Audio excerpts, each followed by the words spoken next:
নমস্কার বন্ধুরা, গল্পে দীপান্বিতার গল্প পাঠের আসরে আমি আজ আপনাদের নারায়ণ গঙ্গোপাধ্যায় লেখা একটা ভূতের গল্প পড়ে শোনাব। গল্পটির নাম ভুতুড়ে। শুনতে থাকুন। আমি যতই বলি ভূত নেই, ওসব স্রেফ গাঁজার কলকে, কেসটা ততই চেঁচাতে থাকে। যেদিন ঘাড় মটকে দেবে সেদিন টের পাবি, বুঝলি? আরে যা যা। একটা চিনে বাদামের খোলা ছাড়াতে ছাড়াতে আমি বললাম, রেখে দে তোর ভূত, আমার কাছে এসেই দেখুক না বাছাধন, আমি নিজেই তার ঘাড় মটকে দেব। কেসটা চেঁচাতে লাগলো, দেখা যাবে দেখা যাবে, যেদিন আম গাছে এক ঠ্যাং চাপিয়ে সামনে এসে দাঁড়াবে সেদিন আর চ্যাঁ ভ্যাঁ করতে হবে না, বুঝলি? এখন ঘুঘু দেখেছিস, তখন ফাঁদ দেখবি।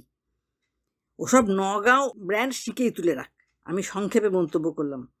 কেসটা বললে, তুই পাষণ্ড, তুই নাস্তিক। আমি বললাম, হতে পারে, তাই বলে তুই এমন ষণ্ডের মতো চেঁচাবি, এর মানে কি? কেসটা রাগে ভোঁ ভোঁ করতে করতে উঠে যাচ্ছিল। এমন সময় বাঞ্ছা কোত্থেকে এসে তার হাত চেপে ধরলে, বলে, আহা হা, চড়ছিস কেন? সবাই তো পেলা হতভাগার মতো নাস্তিক নয়, আমি নিজে বলছি, সচক্ষে ভূত দেখেছি আমি। সত্যি? কেষ্টার হাসি গাল ছাপিয়ে কান পর্যন্ত গিয়ে পৌঁছল। আমি বললাম, বাজে বাজে, তবে শোন, শুনে চক্ষুকর্ণের বিবাদ ভঞ্জন কর। কিন্তু কেষ্টা, তার আগে কিছু খাওয়াতে হবে মাইরি, বড্ড খিদে পেয়েছে। এমনিতে কেসটা হাড় কেপ্পন, কাউকে এক পয়সা খাওয়ানো তো দূরের কথা, সব সময়েই পরশময় প্রদীপ তালে আছে। কিন্তু ভূতের মহিমায় আলাদা। সঙ্গে সঙ্গে 1 টাকার ফুলকপির সিঙাড়া আর জলযোগের সন্দেশ চলে এলো। সেগুলোর আর্ধেকের ওপর একাই সাবার করে বড় গোছের একটা ঢেকুর তুলে বাঞ্ছা বললে, তবে শোন। বছর 3 আগের কথা। ম্যাট্রিকুলেশন পরীক্ষা দিয়ে মামার বাড়িতে বেড়াতে গেছি। গ্রামটা হলো কালনার কাছাকাছি, একেবারে গঙ্গার ধারে। খাসা জায়গা, যেমন খাওয়া দাওয়া তেমনি আরাম। 2 মাসের মধ্যেই আমি মুটিয়ে গেলাম। বেশ আছি, আরামে দিন কাটছে। এমন সময় এক অঘটন। পাশের বাড়ির হরিশ হালদার এক বর্ষার রাত্রিতে পটল তুলল। লোকটা যতদিন বেঁচে ছিল গ্রাম শুদ্ধ লোকের হাড় মাস একেবারে ভাজা ভাজা করে রেখেছে। বাজখাঁই গলা, খিটখিটে মেজাজ। বাড়িতে কাক বসলে হার্ট ফেল করতো। বেড়াল কুকুর পর্যন্ত বাড়ির ত্রিসীমানায় ঘেঁষত না। বউটা আগেই মরেছিল। ছেলেটা কোথায় জব্বলপুরে না জামালপুরে যুদ্ধের চাকরি নিয়ে চম্পট দিয়েছিল। বাড়িতে বুড়ো একা থাকতো। তার মস্ত একটা ফলের বাগান ছিল, সেইটা পাহারা দিত। এমন বিদিকিচ্ছিরি লোক যে বিদিকিচ্ছিরির সময় মারা যাবে তাতে সন্দেহ কি? সেদিন বেশ মিঠে মিঠে বৃষ্টি নেমেছে ঝিমঝিম করে। পেট ভরে মুগের ডালের খিচুড়ি আর ইলিশ মাছ ভাজা খেয়ে বিছানা নিয়েছি। এমন সময় ডাক এলো, মরা পোড়াতে যেতে হবে।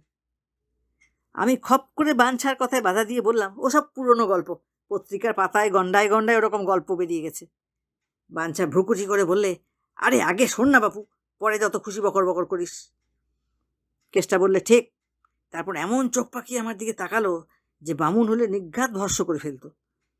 বাঞ্ছা বলে চলল, কি আর করি, বেরুতেই হলো। পাশের বাড়িতে একটা লোক মরে পড়ে থাকবে, এটা তো কোনো কাজের কথা নয়। যতই খিটখিটে বদখত লোক হোক না কেন, মানুষ হিসেবে একটা কর্তব্য তো আছে। বেরিয়ে দেখি আমরা মাত্র 4 জন। ডাকাডাকি করেও কারো সাড়া মেলেনি। কেউ কাঁপা গলায় বলছে জ্বর হয়েছে, কেউ কাতরাতে কাতরাতে জবাব দিয়েছে কান কটকট করছে। কাজে আমাদের 4 জনকেই কাঁধ দিতে হলো। 2 জনের 2 হাতে 2টো লণ্ঠন ঝুলতে ঝুলতে চলল, আর কাঁধে দুলতে দুলতে চলল মরা। মুখুজ্জেদের নড়ে আক্ষেপ করে বললে, জ্যান্ত বুড়ো জ্বালিয়ে মেরেছে, মরেও একখানা খেল দেখিয়ে গেল। কিন্তু কি আর করা যাবে, উপায় তো নেই। সেই টিপি টিপি বৃষ্টি আর সনসনে হাওয়ায় বর্ষা পিছল রাস্তা দিয়ে এগিয়ে চললাম আমরা। চারদিকে কালির মতো অন্ধকার। গাছপালাগুলো সেই অন্ধকারে এক একটা অতিকায় দৈত্যদানোর মতো মাথা নাড়ছে। বিদ্যুতের চমকানিতে চোখে ধাঁধা লাগাচ্ছে। মাঝে মাঝে পথ ভুল করে পাশের খানার মধ্যে গিয়ে পড়ছি আমরা। বৃষ্টির ছাঁটে চটচট করে ফাটছে লণ্ঠনের চিমনি। পা পিছলে যেতে চাইছে। ঠান্ডা হাওয়ায় বৃষ্টির ঝাপটা লেগে চোখ জ্বালা করছে। ভোগান্তি আর কাকে বলে? বল হরি হরি বল, চেঁচাতে চেঁচাতে চললাম 4 জনে। কাঁধের ওপর বুড়ো যেন পরম আনন্দে দোল খাচ্ছে। আমার সন্দেহ হলো এখন হয়তো মরার মুখের কাপড় সরালে দেখা যাবে আমাদের দুর্গতিতে মিটিমিটি হাসছে হাড় জ্বালানো বুড়ো। মনে মনে অভিসম্পাত করতে করতে আমরা এগিয়ে চললাম। হ্যাঁ, বলতে ভুলে গেছি, শুধু আমরা 4 জনই নই, বুড়োর 2টো বাগদি প্রজাও ছিল। তারা তো আর বামুনের মরাকে কাঁধ দিতে পারবে না, তাই তারা কুরুল কাঁধে আসছিল পেছন পেছন, কাঠ কেটে আনবে। সে যাই হোক, শ্মশানে তো পৌঁছানো গেল। শ্মশান ঠিক গাঁয়ের কাছে নয়, বেশ খানিকটা দূরে। আশেপাশে বাড়িঘর কিচ্ছু নেই।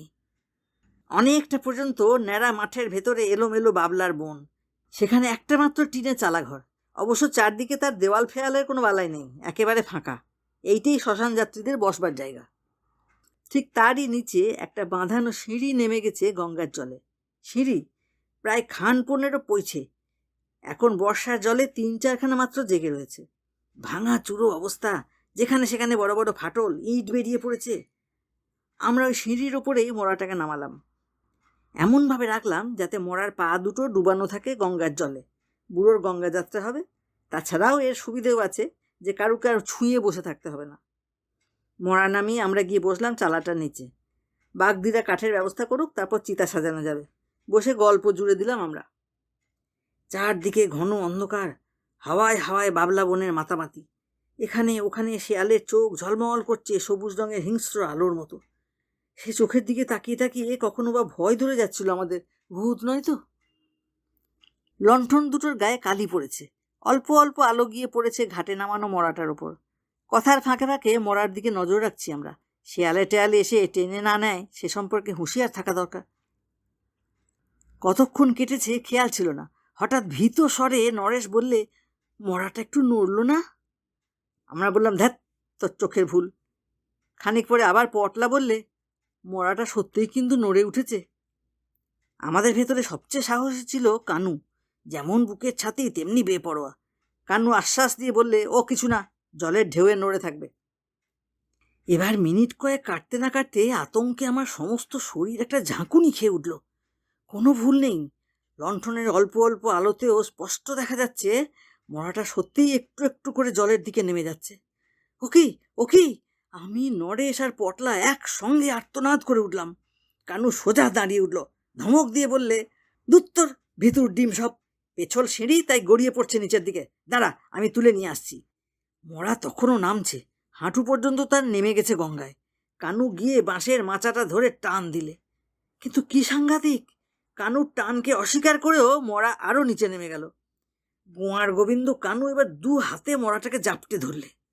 কিন্তু আশ্চর্য, কানু রাখতে পারল না। 2 ধাপ পিছলে সে শুদ্ধ গিয়ে কোমর জলে পড়ল।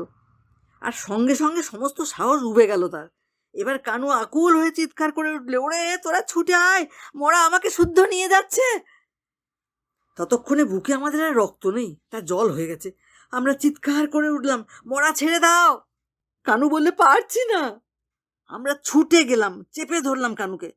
তারপরে যা শুরু হলো সে কথা ভাবতে আজও আতঙ্কে মাথার চুল খাড়া হয়ে ওঠে।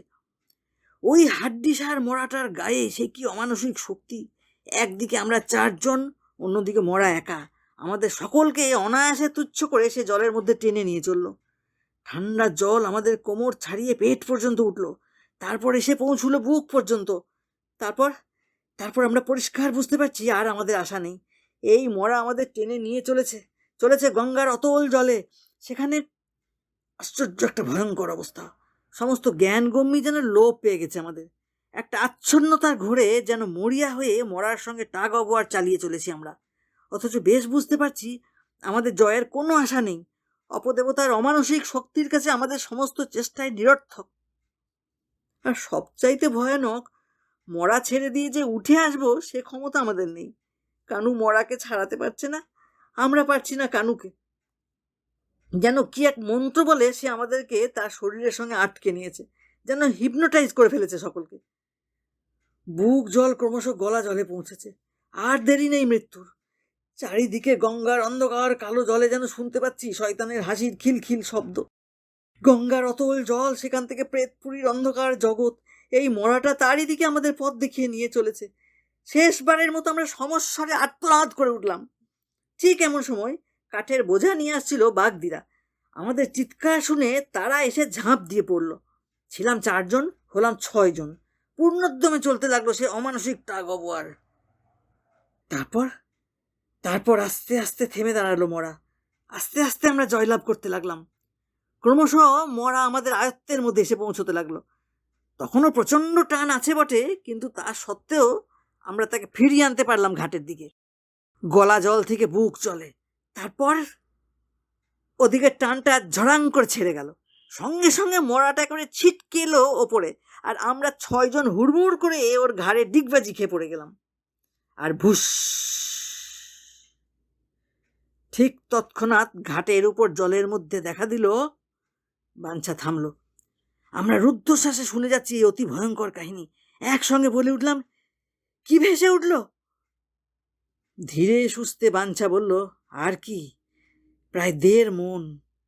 কি 1.5 মণ? আকুল স্বরে কেষ্টা প্রশ্ন করলে। আমাদের কালনার গঙ্গার বিখ্যাত অতিকায় কচ্ছপ, সেই বেটায়। আমি হো হো করে হেসে উঠলাম। কেষ্টা তড়াক করে লাফিয়ে উঠল, মিথ্যাবাদী, জোচ্চোর। বাঞ্ছা বললে, হতে পারি, কিন্তু আজ বেড়ে খাইয়েছিস কেষ্টা, ভূতের জয় জয়কার হোক তোর। নিরুত্তরের কেষ্টা হনহন করে নেমে গেল রাস্তায়।